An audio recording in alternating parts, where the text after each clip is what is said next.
5th of November 2023. Hi, how are you doing? I'm doing well. How are you? Yes, what's your name and what brings you to this part of the world?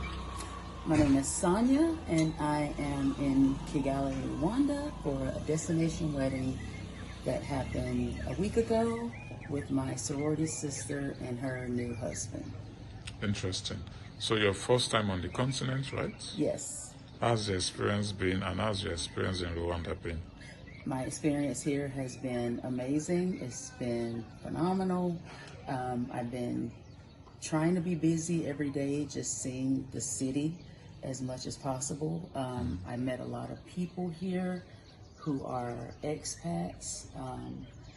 So we've gone to some local spots that they are familiar with and just hung out at some homes of people who have invited me to stay. Interesting. What part of the world are you from? I am from North America and I live in North Carolina. So how many days have you spent in Rwanda and how's your experience been? Cultural shocks and all? I have been here for 12 days and I will be leaving shortly in a few hours. I did not necessarily experience cultural shock. Okay.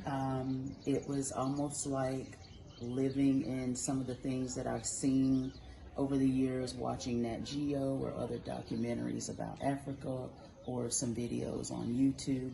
So I wasn't necessarily shocked culturally for anything that I've seen. I have had an experience that I feel has been very safe. A lot of things here are different, just the inner workings of how the communities work and how the society in general functions. One thing they have here is called Momo money, which is a electronic form of transferring funds. And you will see even out in the villages that they have Momo employees that wear these yellow vests. They sit at a little stand that has an umbrella, and people take them cash and they load it onto their phones, and they can pay everything with Momo money. So while we may be in a third world country, the advancement here far succeed some of the things that we're doing in the U.S.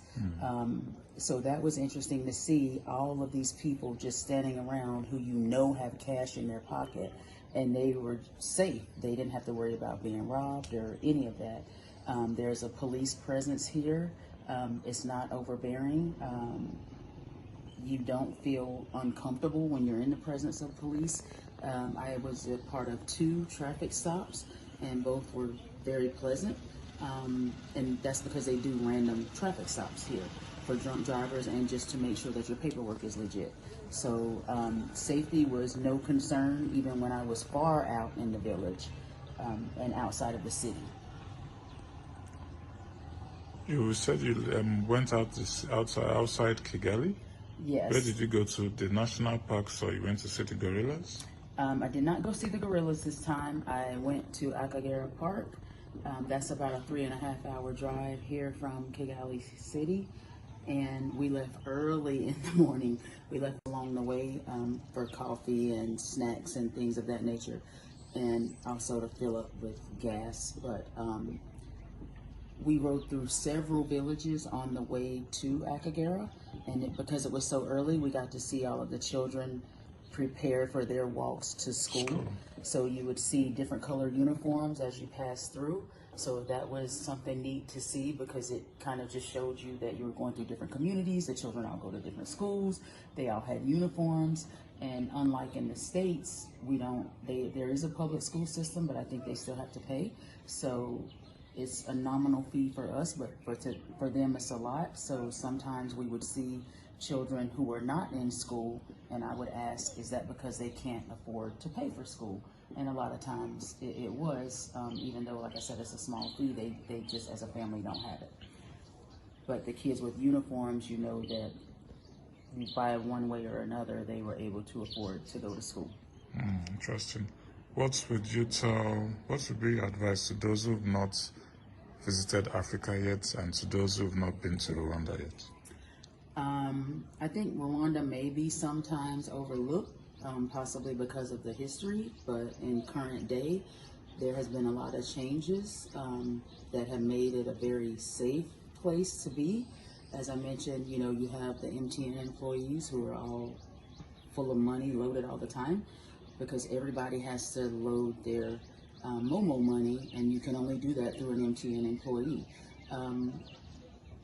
The beauty here, and I haven't been anywhere else, but just the landscape in general, it's the land of many hills. I can't remember if it's 100 or 1,000. 1,000. And it is very hilly, but it also adds a lot of character as well.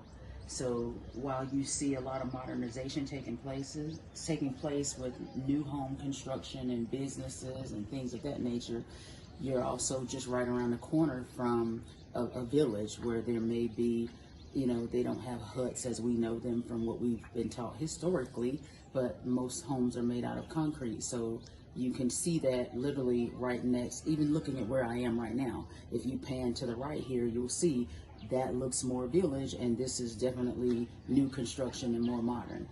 So I feel, especially as Black Americans, we are not brave enough to visit Africa, and everybody's here except for us. The Chinese are here, the Arabics are here, the Asians are here, all of the Europeans are here, but we are not here.